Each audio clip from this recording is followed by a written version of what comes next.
Avec nous en plateau, donc Bruno Darou. Bonjour Bruno. Bonjour On Julien. s'acheminait hier vers une piste islamiste et là, ça semble donc se confirmer. Oui, ça semble confirmé. On avait déjà vu hier, ça commençait à circuler un peu la photo des trois assaillants et un de ces trois assaillants présumés, un de ces trois assaillants est un proche de l'organisation État islamique, comme nous le disait notre spécialiste Wassim Nasr il y a une demi-heure.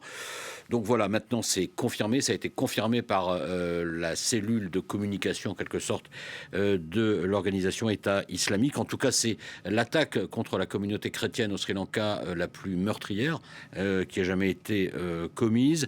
Et on est clairement du point de vue de Daesh, eh bien dans ce qu'on peut appeler quand même une nouvelle stratégie après la perte de son califat, après la perte de tout territoire, avec la chute de Barouz à la frontière entre la Syrie et l'Irak.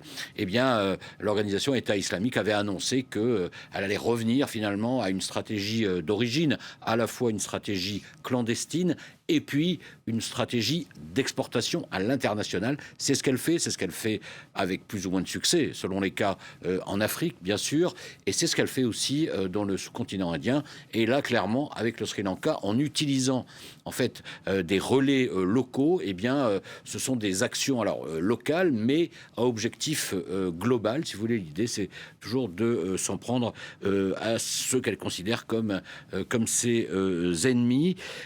Donc, ce qui est un peu inquiétant, c'est que là, l'attaque était extrêmement bien préparée et que visiblement l'Asie du Sud-Est fait aussi partie maintenant des objectifs de cette organisation.